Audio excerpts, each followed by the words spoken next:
오늘 하나님께서 우리에게 주시는 말씀은 마태복음 14장 13절부터 21절까지의 말씀입니다. 신약 성경에 있는 마태복음 14장 13절부터 21절까지의 말씀입니다.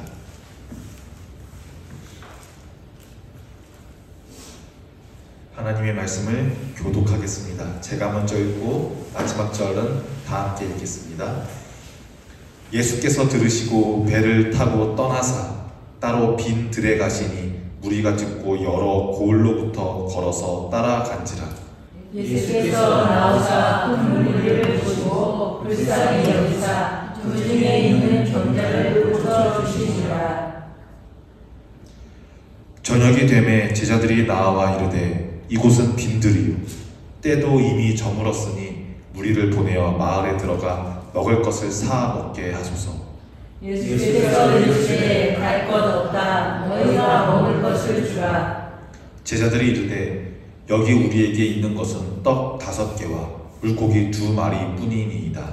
이르시되 그것을 내게 가져오라 하시고 무리를 명하여 잔디 위에 앉히시고 떡 5개와 물고기 2마리를 가지사 하늘을 우러러 축사하시고 떡을 떼어 제자들에게 주시매 제자들이 무리에게 주니 다 배를 먹고 남은 조각을 12가마에 차게 거두었으며. 다 함께 읽겠습니다. 먹은 사람은 여자와 어린이 외에 5,000명이나 되었더라. 아멘. 네, 오늘 본문은 우리가 소위 오병이어 떡 5개와 물고기 2마리의 이미지로 많이 기억하는 그 말씀입니다. 복음서 안에 예수님께서 보여주신 여러 가지의 기적 이야기가 있지만 유일하게 이 오병이어의 이야기는 4개의 복음서 모두 기록된 기적 이야기로 수많은 무리를 먹이신 오병이어 이야기가 유일합니다.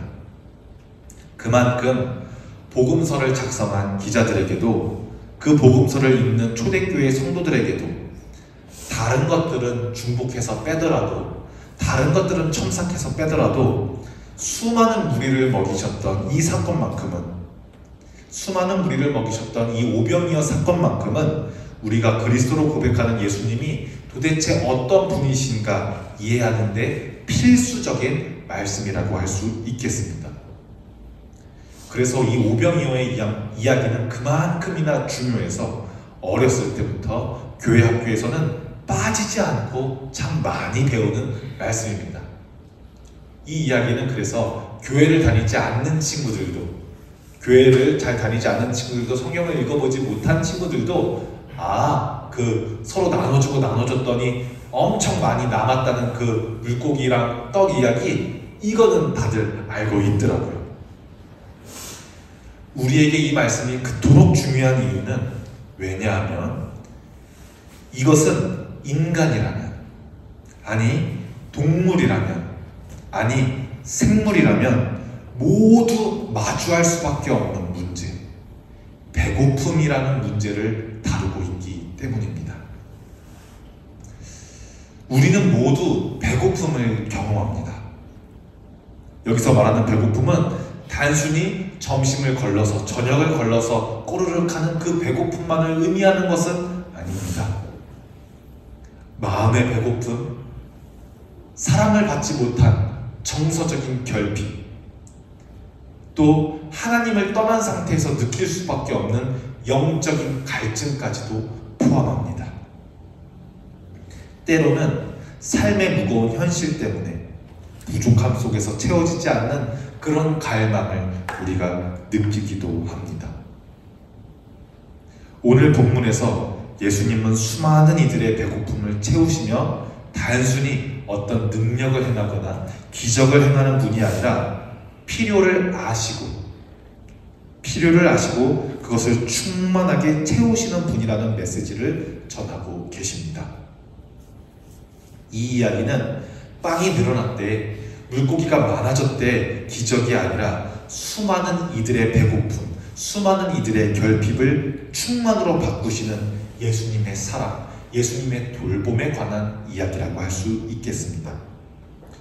먼저 저와 여러분들이 오늘 본문 말씀 처음 말씀 13절과 14절을 성경책을 보시면서 다시 한번 읽겠습니다. 시작. 예수께서 들으시고 배를 타고 떠나사 따로 빈 들에 가시니 우리가 듣고 여러 고을로부터 걸어서 따라간지라. 예수께서 나오사 큰 무리를 보시고 불쌍히 여기사 그 중에 있는 병자를 고쳐 주시니라. 이때 예수님은 우리는 우울하다고 많이 표현하는데 슬픔과 고통의 시간을 보내고 계셨습니다. 왜냐하면 자신의 영적인 동료이면서 영적인 스승이라고 할 수 있는 세례 요한이 참수당했다는 소식을 들었기 때문입니다. 바로 앞 9절에 세례 요한의 죽음 이야기가 나와 있습니다. 세례자 요한, 세례를 베풀었던 요한은 예수님의 영적인 스승과도 같았고 또 같은 마음으로 유대인들을 하나님 품으로 돌아오게 하는 회개 사역에 함께 힘쓴 자였기 때문에 예수님에게 세례 요한의 죽음은, 세례 요한의 죽임 당함은 죽음이 아니죠. 죽임 당함은 큰 아픔이었습니다. 이 때문에 예수님은 사역을 잠깐 멈추고 병 고쳐주시는 것, 말씀 가르쳐주시는 것, 비유 이야기해 주시는 것, 이런 사역들을 잠깐 멈추고 한적한 곳으로 물러나려고 하셨습니다. 슬픔 속에서 잠시 쉼과 위로의 시간을 가지려고 하신 것 같습니다. 그런데 무리들은 이 예수님의 마음을 아는지 모르는지 수많은 무리가 저기 빈들로 가시네 하는 예수님을 찾아보고 수많은 무리가 예수님을 따라왔습니다. 그 무리를 보신 예수님은 이들을 불쌍히 여기셨습니다. 여기서 불쌍히 여기셨다라는 표현은 단순한 동정이 아닙니다. 우리가 뉴스로 사건 사고들, 안타깝게 목숨을 잃은 이들, 안타깝게 다친 사람들을 보면서 아이고 참, 아이고 어쩌다가 저렇게 됐대, 아이고 참 젊은 나이에 안 됐네, 이런 정도의 마음 아파함이 아닙니다. 이 단어는 깊은 내적 고통과 극진한 사랑에서 나오는 연민을 말합니다. 예수님은 자기의 마음이 아픈 중에도 다른 이들의 아픔에 같이 아파하셨습니다. 아니 어쩌면 예수님 자신이 아팠기 때문에, 예수님 자신의 마음이 아팠기 때문에 다른 이들의 아픔에 함께 아파할 수 있었는지도 모르겠습니다. 예수님을 찾아온 자들에게 예수님은 병든 이들은 고쳐주셨고 그들의 육체적 배고픔과 열정, 영적인 갈증을 채워주기 위하셔서 행동하셨습니다. 여기서 우리는 예수님 안에 있는 하나님의 마음을 엿볼 수가 있습니다. 여러분들도 예수님처럼 다른 이들의 아픔에 함께 아파할 수 있는 자들이 되셨으면 좋겠습니다. 우리가 고통 속에 있을 때 예수님은 그 아픔을 방관하시는 분이 아니라 우리의 고통 속에 함께 들어오시는 분입니다. 그래서 우리의 아픔에 예수님도 함께 아파하십니다. 그래서 아파하는 이들을 고치시고 병든 자들을 고치시고 15절부터 17절까지의 이야기도 우리가 다시 한번 읽어보겠습니다. 시작. 저녁이 되매 제자들이 나와 이르되 이곳은 빈 들이요 때도 이미 저물었으니 무리를 보내어 마을에 들어가 먹을 것을 사 먹게 하소서. 예수께서 이르시되 갈 것 없다 너희가 먹을 것을 주라. 제자들이 이르되 여기 우리에게 있는 것은 떡 5개와 물고기 2마리 뿐이니이다. 아멘. 마태복음에는 나오지 않는데 아무것도 먹을 것이 없는데 다른 복음서에는 한 꼬마 아이가 자기가 도시락으로 들고 온 떡 5개와 물고기 2마리를 제자들에게 아저씨 저 가지고 있는 거 있어요 하고 줬다는 이야기가 나오거든요. 물론 마태복음에는 나오진 않습니다. 상황을 살펴보면, 상황을 미루어 짐작해서 보면 제자들은 매우 현실적인 제안을 합니다. 현재 지금 장소가 어디입니까? 빈들, 비어있는 들, 즉 광야 사막입니다. 흙과 모래바닥이 바로 빈들입니다. 우리는 한국 사람들이어서 빈들이라고 하면 공원에 있는 녹색 잔디가 있는 그런 들판을 생각하기가 참 쉬운데 여기는 사막입니다. 성경에서 빈들이라고 하면은 여러분 사막을 생각하시면 됩니다. 아무것도 없는 사막입니다. 그리고 공간적인 장소는 빈들 우리가 알고 있고요. 시간적인 장소는 어떻습니까? 날이 저물어 가고 있습니다. 사막은 저녁이 되면 빨리 추워지잖아요. 이곳은 빈들이고 시간도 이미 늦었습니다. 음식을 살 수 있는 환경도 없고 수많은 무리에게 어디 솥에 끓여가지고 죽이라도 밥이라도 줄 수 있는 여건도 없는 것 맞습니다. 제자들이 잘 파악했습니다. 제자들은 자신들의 자원이 부족하다는 것을 깨닫고 예수님에게 말씀합니다. 저희가 갖고 있는 건 떡 5개랑 물고기 2마리, 떡 5개랑 물고기 2마리 이것뿐입니다. 예수님 어서 보내시지요. 어서 사람들을 자기 동네로, 자기 집 있는 곳으로 보내셔야 할 것 같습니다. 제자들이 가진 이 자원은 여기 있는 수많은 사람들을 먹이기에는 너무 보잘것없어 보입니다. 그리고 예수님을 찾아온 사람들이잖아요. 이미 잘 먹고 잘 사는 사람, 이미 교육 잘 받고 알 것 아는 사람들은 여기 안 따라왔습니다. 뭐라도 지푸라기 하나 잡고 싶은 심정으로 병든 사람들, 뭐라도 하나 얻어먹을 수 있지 않을까 하는 생각으로 굶는 사람들, 이런 사람들만 찾아왔습니다. 그런데 지금 제자들이 말하는 건 턱없이 부족합니다. 떡 5개, 물고기 2마리. 한 사람은 먹을 수 있을까요? 2사람은 먹을 수 있을까요? 이 정도의 자원을 우리가 지금 가지고 있습니다. 여기서 우리는 말씀을 보면서 우리 자신의 삶 속에서 부족함이라는 것을 인식하는 순간을 떠올려야 합니다. 내가 부족함을 느끼는데, 내가 배고픔을 느끼는데, 내가 목마름을 느끼는데,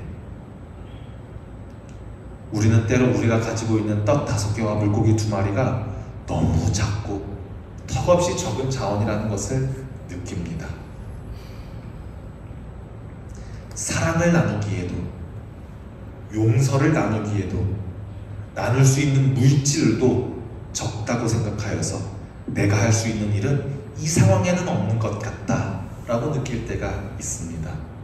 그런데 예수님은 현실과는 조금은 맞지 않는, 현실과는 동떨어진, 우리가 봤을 때는 지금 상황을 잘 못 파악하시고 있는 것 같은 대답을 하십니다. 갈 필요 없다. 너희가 먹을 것을 주라. 갈 필요 없다. 동네로 보낼 필요 없다. 집으로 보낼 필요 없다. 너희가 여기서 먹을 것을 주라.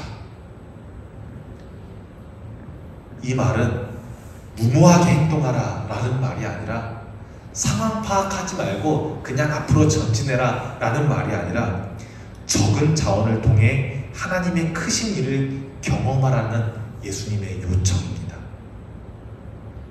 오전 설교와도 참 많이 연결되는 것 같습니다.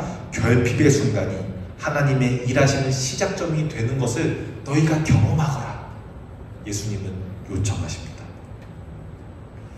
그래서 제자들이 이 말을 듣고, 너희가 먹을 것을 주라는 말씀을 듣고 어떻게 행동했는지 우리가 마지막으로 18절부터 21절까지 읽어볼까요? 시작! 이르시되 그것을 내게 가져오라 하시고 무리를 명하여 잔디 위에 앉히시고 떡 5개와 물고기 2마리를 가지사 하늘을 우러러 축사하시고 떡을 떼어 제자들에게 주시매 제자들이 우리에게 주니 다 배불리 먹고 남은 조각을 12바구니에 차게 거두었으며 먹은 사람은 여자와 어린이 외에 5,000명이나 되었더라.